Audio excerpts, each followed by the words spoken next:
Hey guys, welcome to 1 Minute Prophecy. Joshua August here. Great to see you. I hope you had a Merry Christmas. I did. I actually came home to visit my family. I love them a lot. I hope you enjoyed the do's and don'ts of Christmas. That's just a fun video I made with my youth group. I wanted to share it with you. We love creativity around here. We love music. Speaking of which, welcome new subscribers. If you look in my bio, there's a link to a missionary documentary I made. There's a link to a Christian rock album I've put together. But I just really love creativity, and I want to bring down that wall between creativity and the gospel. So that's what I'm trying to do, something new around here, pioneering a channel where there's creativity, there's encouragement. We're going to do worship songs, we're going to do fun stuff. And just really want to bless everybody. Please subscribe. We do weekly videos. So the Joseph video really took off, and I was just I think I was brushing my teeth, and God just said one word to me. He said Joseph, and I knew he was telling me that I was a Joseph. And there's a lot of people out there going to be stepping into a new season. You're stepping into the palace. You're going to be stepping into what God always created, the beginning of what God always created and wanted you to be. So I want you to stay tuned to the end of the message. I'm going to do a prayer. We're going to go for a deep healing, because that's what's going to happen when you finally get to that place. And so stay tuned till the end. But my dad mentioned that Judah was the son that didn't want to kill Joseph. The brothers wanted to kill him, and he actually showed mercy. But that's the tribe that Jesus came out of, the tribe of Judah. So it's interesting that that's tied to the mercy that it was. Now if you look at history and you look at wars, there's two things that people don't handle really well. We can all agree on is power and money. Even the word says you can't serve mammon, God and mammon. So I believe, I hate to say it, but I believe, God allows us to go through the path of Joseph, and it works a lot of things out of our lives. And if you look at like LeBron James, or you look at Albert Einstein, or any of these people, they had huge hurdles. They had poverty. Albert Einstein was declared basically retarded, I think, as a child. But these are the things that make champions out of us. And I believe there's two ways you can go about it. But let's face it, if the word says that these stories were put in there to encourage and teach future generations.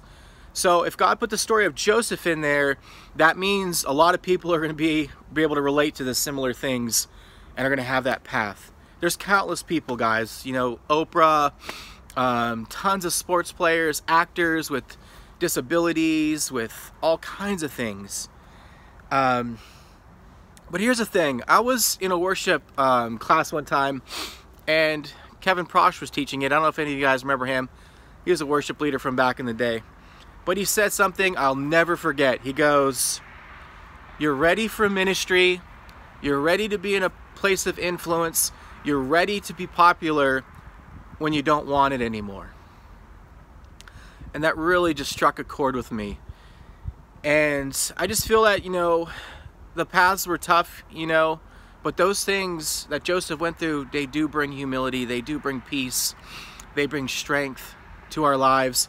And God highlighted something to me when Joseph was interpreting the baker and the butler's words. After he did that, he said, "Please tell the Pharaoh, the powers that be, don't forget about me." So actually what that is a little hint of self-promotion. I hate to say it. And then if you rewind and you go back to when Joseph told his brothers, "I'm going to rule and reign over you," it doesn't say that he was cocky. It doesn't say that he was proud, but that would be a hard thing to carry, being the favorite and the robe. But it does say that he did try to self-promote. And I just think, how many times have we tried, I think even Brian Johnson from Bethel Music, he said one of the biggest things, failures, and I don't want to say failure, but biggest setbacks he sees in ministry are when people try to get into ministry before they're ready. When they force a door open, or when they push, or when they overdo things. And even myself, I'm pulling back. But I just say that to say, when things get worked out of our lives, when the vessel is humble enough and ready enough and strong enough, nothing can stop the promotion. But I just wanted to go through a few of those things. They're a little tough to swallow. But guys, I really feel y'all. I'm a Joseph myself. I struggled a lot in my life. I've had tons of setbacks, failures in business, all kinds of things. And it's almost at that point, I feel like a lot of people were like, I'm about to give up. And honestly, that's a great place to be, because it says, in his weakness, his strength is made perfect. God doesn't share glory.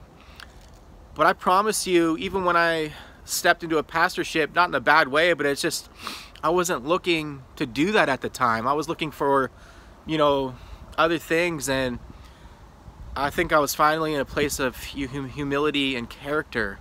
Character is a big one, guys. But I'm not abusing, or I'm not like condemning anybody or anything, but I just know that challenges make champions. They do, right?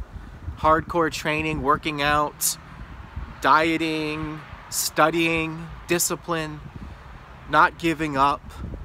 It just makes it makes leaders. That's how leaders are made, through fires. I feel like some of you have been through the fires of hell. It just went through my head.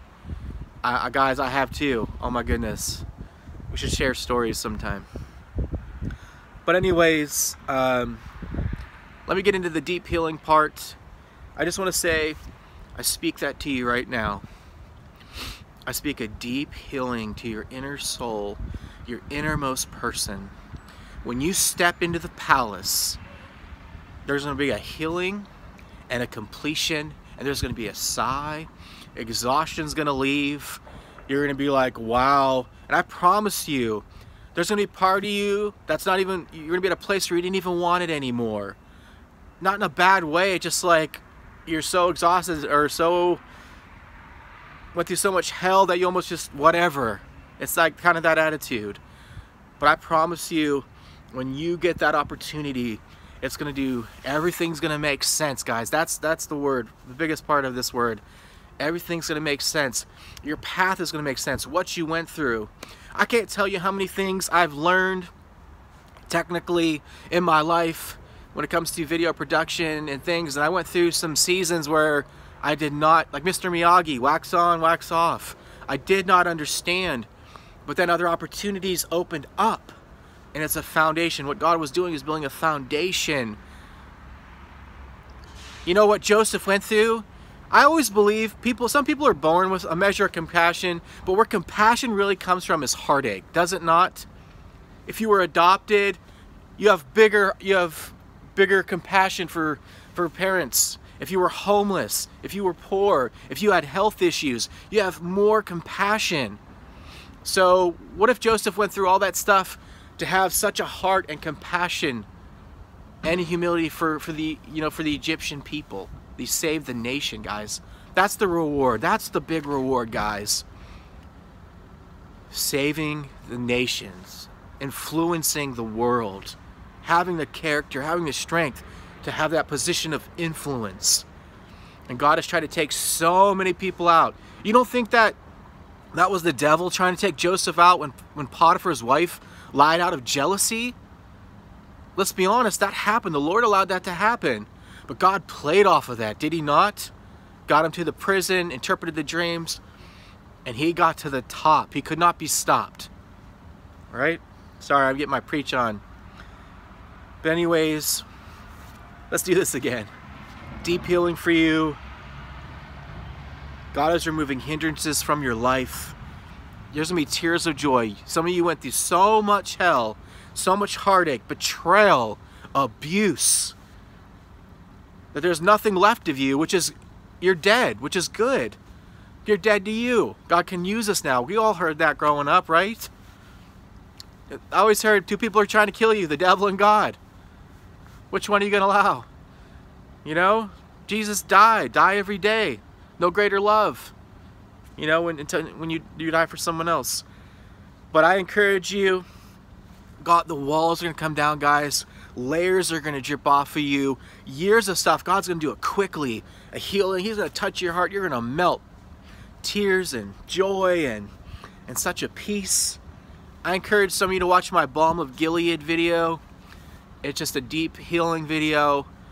And I'm so excited for you guys. I'm so excited for the Josephs, because we get so caught up in his journey, we forget how it ended, and how it ended well, and how he changed the world. Guys, he changed the world. Say it with me. Come on, world changers. If you're a Joseph, if you are a Joseph, you're a world changer. World changer. Well, anyways, God bless you. Hope you had a Merry Christmas. Love you guys a lot. Please subscribe and look forward to my 2019 word next week. Much love.